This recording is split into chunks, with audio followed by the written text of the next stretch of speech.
Thanks, Daniel. And moving on now, President-elect Donald Trump said the U.S. will quit the Trans-Pacific Partnership trade deal on his first day in the White House, while the TPP trade deal was signed by 12 countries, which together cover 40% of the world's economy.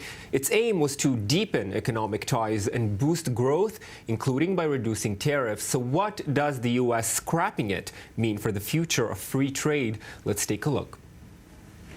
The United States is set for a complete policy reversal on the issue of free trade. In line with his campaign messaging, Donald Trump vowed to withdraw from the TPP agreement within his first 100 days in the Oval Office. I am going to issue our notification of intent to withdraw from the Trans-Pacific Partnership, a potential disaster for our country.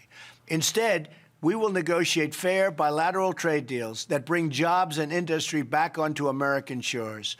The TPP was signed by 12 countries, covering 40% of the global economy, and was awaiting ratification in the various parliaments before taking effect. Barack Obama made the TPP a central foreign policy goal, vowing that it would increase trade, but Trump is set to enter the White House the most protectionist president in recent U.S. history, and has vowed not only to scrap the TPP, but other trade deals as well. And without the United States' participation, the TPP could be dead in the water. The TPP would not make sense without the United States. It is impossible to renegotiate it, and it would destabilize the basic balance of interests. Trump's announcement came just a day after Obama returned from the APEC summit in Lima, Peru, where free trade was front and center on the international agenda. And on this final scheduled trip abroad as president, Obama was forced to watch world leaders cozy up to Chinese President Xi Jinping, who's promoting his own trade deal in the Asia-Pacific, as Trump sets to reverse the trade policy Obama built up in the last 8 years. Let's welcome our guest in studio now, Tal Reshef, Israel-Asia business consultant, and Sam Chester, Chinese economy analyst. Thank you both for joining me this afternoon. Tal, I want to begin with you. As we heard in that report, President-elect Trump wants to scrap the TPP in his first 100 days in office. Let's begin by trying to assess, is there anything stopping him from doing this? No, nothing stops him. It's a legal issue. He's going to be the president of the United States. It's in his possibility and his power to do so. The only question is it logic? Is it going to serve the interest of America and the rest of the world, which I believe that the answer is quite not very favorable for the understanding of Mr. Trump in world economy.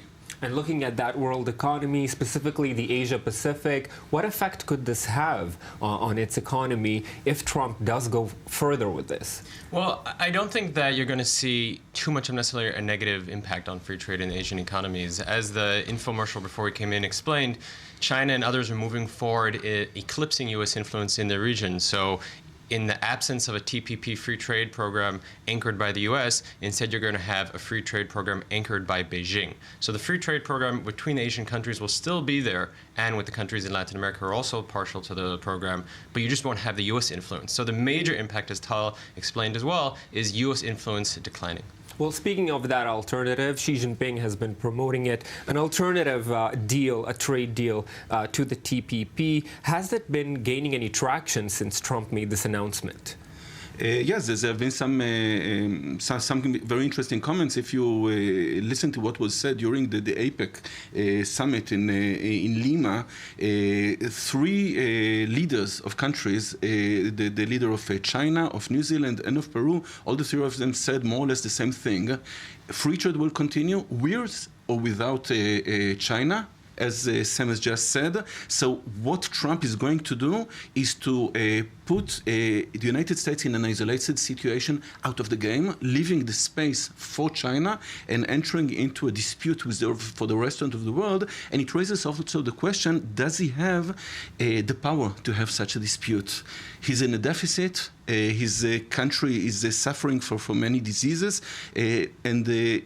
Still, if you have all those problems and if you have a deficit, you can have a fight with one country, with two countries. But what he wants to do is to fight with the European Union, with China, with Korea, with Japan, with Mexico and Canada.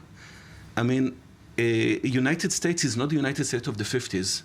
It will not stand it good, and he will promote the situation of China, as Sam just said.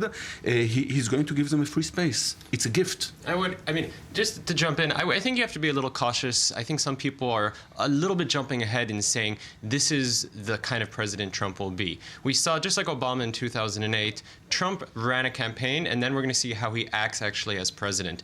When Trump ran as president, I would say the only policy that actually got through to voters was his position on free trade. It was the position that the free trade deals that have been negotiated for the last 20 years have been robbing the common American. And somehow that did get through, and that was a great marketing pitch on a campaign standpoint. That said, Trump has actually said repeatedly in the last few weeks, he said as early as in August in interviews, he said, I'm not anti-free trade, I'm anti-bad, unfair trade. Now, I think the mistake that Trump makes is, I think, twofold. One, he's misinformed about how much more complex it is to negotiate free trade deals as opposed to real estate deals in the private sector, from which is his background. And two, as we see with Trump in every facet of his activity, he's overly confident in his own ability to do things just simply because he'll be there. His only evidence during the campaign for why free trade deals haven't been good for now has been twofold. One, because of trade deficits, which will be a reality for the U.S.